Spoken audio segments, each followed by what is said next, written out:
बापू तुमने तुमने तुमने तुमने तुमने कहा था कि ये शाख नहीं छटने दूंगा और इंच इंच कट जाऊंगा पर देश नहीं बटने दूंगा। ये जमीनें जो तुमने हड़पी है, अगर तुमने हड़पी है तो उसे हम छीन भी लेंगे। अगर वो सपना दे सकते हैं 2047 का इस्लामीकरण करने का, तो हिंदू राष्ट्र का सपना आप भी देखिए। भारत में मुस्लिम प्रधानमंत्री ये स्वीकार कोई नहीं कर सकता। अन्ना प्रेमियों ने हमारे हिंदुस्तानियों के पीठ में छुरा हमेशा मारा। इन लोगों की औकात कैसे हो गई? सेकुलर देश में यह नहीं बर्दाश्त किया जाएगा।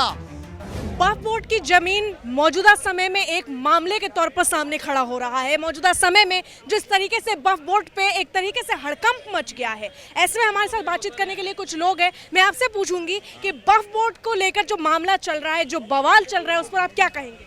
देखिए, वक्फ बोर्ड जो है, मैं उसे सीधा सीधा इसके ऊपर आरोप लगाऊंगा कि वो एक मुस्लिम लीग की राह पे चल रही है। मुस्लिम लीग वही थी जो भारत का बंटवारा किया था, और जो ये वक्फ बोर्ड है ये चाहती है कि भारत में तमाम जमीनों पे कब्जा करके, कब्रिस्तान की बाउंड्री के नाम पर उस जमीनों पे कब्जा करके हम एक दिन भारत में पाकिस्तान की मानसिकता लेकर उनको यहाँ पे क्या चाहते। वक्फ बोर्ड, आपने कितनी संपत्ति हड़पी है, और जो पीएफआई आपका समर्थक है, मैं जानता हूँ, पीएफआई से फंडिंग मिलती है आपको, पाकिस्तान से फंडिंग मिलती है, बांग्लादेश से आपको फंडिंग मिलती है, जितने मुस्लिम कंट्री है ये वक्फ बोर्ड को उससे मिलती है फंडिंग। और ये लोग भारत में एक तरफा ये लोग फतवे जारी करते हो। वक्फ बोर्ड को बोलूंगा मैं, कोई मौलवी को नहीं बोल रहा हूँ। मौलवी को तो तुम आदेश देते ही हो, उसके बाद कितने लोगों को तुम भारत में ऐसे आदेश देते हो कि भारत पे जमीनों पे कब्जा करो, कत्लेआम करो। वक्फ बोर्ड जी,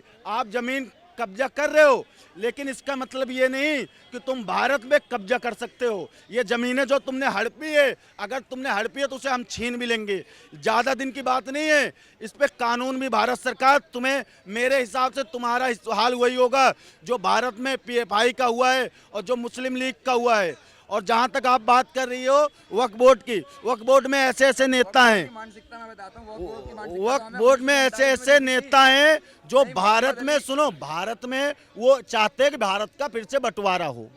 भाई देखो, कब्जा करने के बाद जो आपका सपना है ना, गजवा हिंद, भारत में मुस्लिम प्रधानमंत्री ये स्वीकार कोई नहीं कर सकता। कोई भी हिंदुस्तानी कभी स्वीकार नहीं करेगा, क्योंकि हमने प्रधानमंत्री का पद तुम्हें दे चुके हैं। वक्फ बोर्ड की इस वक्त दावा है तमिलनाडु के एक गांव पर, जहां पे 1500 साल पुराना मंदिर भी है। ऐसे में आप क्या कहेंगे? और जब देश का बंटवारा हुआ तो महात्मा गांधी ने सबसे आगे जाके कहा था कि वहाँ से कोई हिंदू भाई आए तो आए, यहाँ से कोई मुसलमान नहीं जाएगा।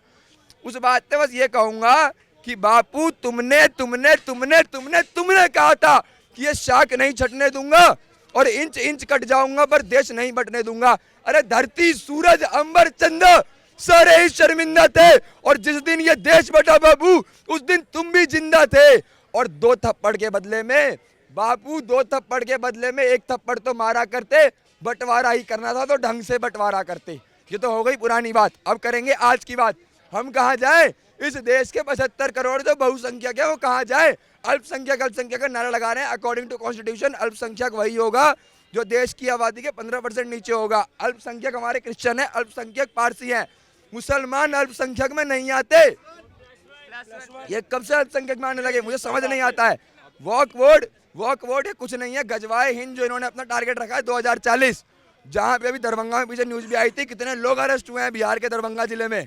पाकिस्तान ने, हमारे जिन्नावादियों ने, जिन्ना प्रेमियों ने हमारे हिंदुस्तानियों के पीठ में छुरा हमेशा मारा। अरे सबसे बड़े जिम्मेदार तो हम है ना। हमने देखा वहाँ पे मज़ार, आज मज़ार नहीं है वहाँ पे। ये रोड, यहाँ 4 ईंटें वहाँ लगेंगी, 2 दिन के बाद क्या होगा, वहाँ पे मज़ार बन जाएगी, फिर उसकी बाउंड्री वाल हो जाएगी और छोटी छोटी दुकानें बन जाएंगी। हमने रोका कभी?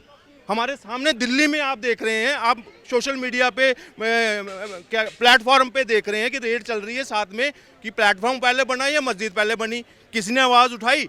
ये कहीं ना कहीं हमारी चुप्पी उनकी ताकत बनी वक्फ बोर्ड की। और जो आज 14 साल पुराना इस्लाम और वक्फ बोर्ड जो है 1500 पहले साल का मंदिर क्लेम कर रहा है कि मेरी प्रॉपर्टी है, कैसे बन सकती है? इसको पावर दी गई कांग्रेस की तरफ से, कांग्रेस ने इसको इतना मजबूत कर दिया कि आज 2nd लार्जेस्ट इंडिया में, अगर कोई रेलवे के बाद अगर जिसके पास सबसे ज़्यादा भूमि है वो वक्फ बोर्ड है। मुझे बताइए, अगर आपने सेकुलर वर्ड यूज कर लिया है, वक्फ बोर्ड और ये जो मुस्लिम पर्सनल बोर्ड है, इसकी जगह कहाँ बनती है? फिर तो हिंदू बोर्ड भी बनता है वहाँ पे। इसीलिए जागो और इसका विरोध करो। अगर सेकुलरिज्म है तो पूरी तरह से सेकुलरिज्म बनाओ, नहीं तो अगर वो सपना दे सकते हैं 2047 का इस्लामीकरण करने का, तो हिंदू राष्ट्र का सपना आप भी देखिए। इन लोगों की औकात कैसे हो गई शहीद चंद्रशेखर आजाद के नाम से बने पार्क को क्लेम करने की? हमारे मंदिरों को क्लेम कर रहे हैं, फिर शहीदों को क्लेम कर रहे हैं, सरकारी जमीनों को क्लेम कर रहे हैं और मस्जिदों की जगह दुकानें चला रहे हैं। सेकुलर देश में यह नहीं बर्दाश्त किया जाएगा। वक्फ बोर्ड को तुरंत समाप्त करे मोदी सरकार। ये लैंड जिहाद का अड्डा बन चुका है। हलाल जिहाद को पे बैन लगाए, हलाल सर्टिफिकेशन पे बैन लगाए, या पर्टिकुलर मुस्लिम कम्युनिटी के लिए रखे सिर्फ। मोदी सरकार से तुरंत करो तो ठीक है, नहीं तो हम एक बड़े आंदोलन की तैयारी कर रहे हैं। मैं मोदी सरकार से आह्वान करता हूं, SCN न्यूज़ के माध्यम से। रंजना जी, मैं ही रिक्वेस्ट करना चाहूँगा कि मोदी सरकार जाग जाओ, चेत जाओ और हिंदुओं को बचाओ, सनातन धर्म को बचाओ और सनातन बहुल इस भारत को बचाओ, अखंड भारत को बचाओ।